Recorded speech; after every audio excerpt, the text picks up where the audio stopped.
Hey everybody, it's Stanley here from Lion's Tooth Wellness, and I'm going to show you how to make a tincture today, a traditional method of tincture making. So tinctures are the most readily available medicine that can be quickly absorbed to the bloodstream, so typically they're used in acute conditions. You can make tinctures in various ways. You can use alcohol, you can use vinegars, you can even use vegetable glycerin. These are all forms of extracting agents that get all the constituents out of the plants. They certainly vary from plant to plant. Some plants prefer alcohol, vinegar, water, as far as the different availability of the nutrients to be absorbed by these different menstruums or liquids. But for the most part, alcohol is your best bet for most plants, whether it's leaf, flower, or root. And I'm going to be showing you the traditional folk method of making your own tinctures, and I am going to be using 80 proof vodka. I've got my Smirnoff here. You can use any variety you want. It really doesn't make a difference. Some people use brandy. Some people will get even fancier. But we'll be keeping it simple with vodka here, and we're going to be using violet leaf and flower that I just wildcrafted this week. And actually, if you ever buy lettuce greens at the grocery store, keep these containers because they're really handy for harvesting your plant matter, and if you can't make your medicine right away with them, you can store them in the fridge, of course, just like you would greens, and they keep really nicely, so you can see how fresh and beautiful these violets and the leaves still are. So first things first, what you need is your fresh plant material. You could also use dried, but this demo is going to be for fresh plant material only. You're going to want a mason jar. You're going to want to label your mason jar. As you can see, I've labeled this as violet. And you're going to put the date about 30 days from now. So I've dated mine a month from today. And that is when your tincture will be ready to strain off. What else do we need? Just a cover for your mason jar, which is right here. And then, of course, your extractant or menstruum of choice, which I have alcohol.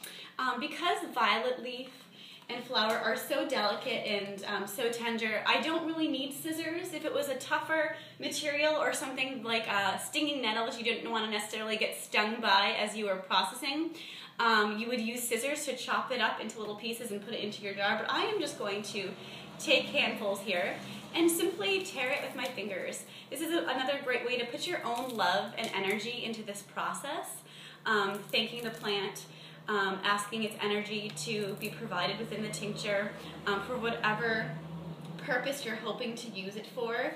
For me, violet is one of my favorite, just really heart-healing herbs on an emotional level, but also for the breast tissue, for any sort of growth in the body that is not good for, for its functioning, whether it's cysts, whether it's fibroids, any sort of tumors or growths. Violet helps to break them down and flush them out. You can use the tincture, again, just as is, a few drops in the mouth, under the tongue, of course, always bearing in mind everyone's a little different as far as dosage, so always checking with your healthcare practitioner for your particular dose. Or you can also take tinctures, just pulling some pine needles out here, we don't need those. You can also add tinctures to water and take that way. So if you already have a heated constitution, maybe you're already a little bit more susceptible to inflammations, you don't really want to add more alcohol to your life. So a great way is to water it down and just take tinctures in water, and that makes it almost into more of a potent tea, if you will. But again, alcohol is a really great form of tincture because it's absorbed readily right into the bloodstream, so it starts acting right away. You don't have to digest it first like a tea or a capsule or even a powder. The body knows exactly what to do with it, and it starts working pretty much on contact of your mouth and your esophagus. So it's really amazing stuff. But violet is also wonderful for the nervous system. It's really great for calming the chatterbox brain or racing thoughts or anxiety type mind, especially when it comes to insomnia, things that keep you up at night, the sort of never-ending list of to-dos, perhaps, is what is keeping you from getting a good night's rest. Violet helps to calm those. It's also a really delicious springtime green. I like making pestos. I like simply putting violet leaves into my salads, sandwiches. It's really nice, especially before it gets old. These are really fresh, new leaves. They just blossomed this Monday, actually. So they're very tender and sweet, but they will get more bitter as time goes on through the season. But their medicine is still potent, just a little bit less enjoyable eaten as a food. So I'm filling this tincture container, this mason jar, all the way up to the top with our delicious, beautiful friend, Viola Odorata. Now typically you'll see the purple flowers, you'll see the white flowers, maybe even light, like a lavender color, like a very pastel-y purple. And then often you'll see yellow ones. Those are more found deep in the woods, not necessarily the meadows and lawns where I found this particular violet. And as far as I know, the purple ones are a lot safer to work with versus the yellow. The yellow is a little bit more potent, not as simple for our bodies to break down, although I do know some herbalists who use them. I would veer away from the yellow violets and stick towards the purple and light purple colors and white. All right, so we're almost done here. A few more leaves and flowers. And you don't want to pack your plant material in, but you really want to fill it up. I have a little bit more here. There's chickweed at the bottom of this one, so we don't want to mix these. We just want the violet for today. I'm going to take one more handful.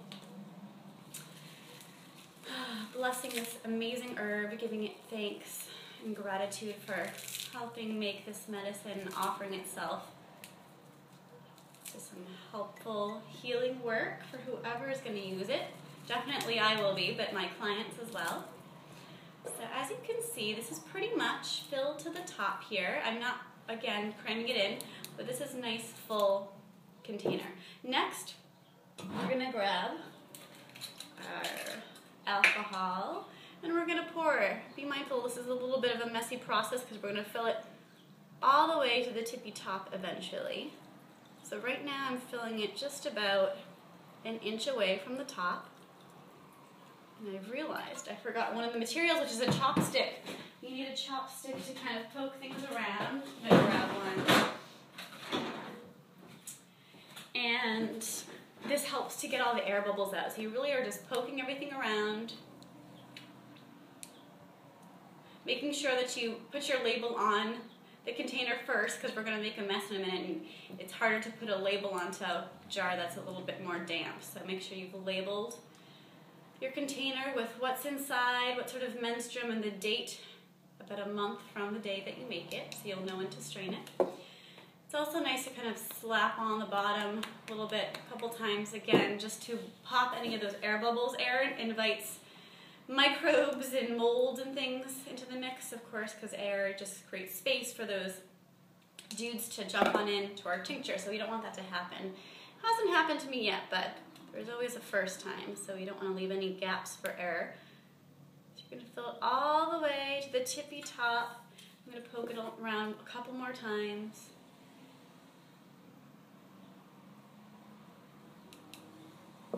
And then I'm going to fill it literally right to the edge so that when I put my cover on, it's going to spill over. We want to seal this completely full, completely tight. So again, prepare for a little bit of cleanup here. So I can see that it's just about to spill over. And then I really make it spill over by sealing it tight. Some paper towels here to really make sure that cover is on good. And then I'm going to wipe it dry. I've already, my label smeared a little bit, but that's all right. It's still intact. I can still read it. And then you're going to want to store this guy in a dark, cool place for, again, those just about 30 days. Typically, it's 6 to 8 weeks that you keep your tincture brewing or macerating. And you want to visit it, I say, every day if you possibly can. Shaking it, giving it love and healing intentions, and just, again, offering it gratitude. The plants are amazing healers, but they really deserve our respect for offering this medicine to us. So always be mindful of that aspect and just really instilling your hopes for how you use this medicine, your love, your intention. These are all really important things to put into your medicine that no one else can do for you. You can't buy a tincture like this at a health food store because no one's going to instill the awareness, love, and conscious sort of participation that you are when you're creating your own medicine for yourself, your friends, and your family. So every day, shake it, give it love if you can. Dark, cool place it sits. And then when June 6th comes around, I will go grab this. I'll get my funnel. I'll get my cheesecloth. I'll cut a little piece of this cheesecloth to put in the bottom to catch the plant matter. I'll get another mason jar of equal size, and I will transfer the tincture over, making sure that the cheesecloth is catching any of the plant material. You don't want that to go into your finished product. Once it's all strained out, you date it for the date that you strained it. So again, it would be June 6th if that's when I do it. Cap it and keep it in a dark, cool place. I've never had an issue with a tincture going bad. So in my opinion, in my experience, there is no expiration date, especially if you're using alcohol, because alcohol is like one of the best preservatives available to us. So as long as you're keeping it in a dark, cool place, you're keeping it covered, and you know, you're not letting anything else get into it, there should be no reason for your tinctures to go bad. But you will know if they have, because it will taste funky. It will taste like it's gone rotten, if you will. So there you have it. That's how you make a traditional tincture folk method, and I hope you jump in this springtime season, go out foraging, see what's around you, and go to town with building your own apothecary. If you have any questions, don't ever hesitate to contact me at my website, lionstoothwellness.com. Have a beautiful day and happy tincturing.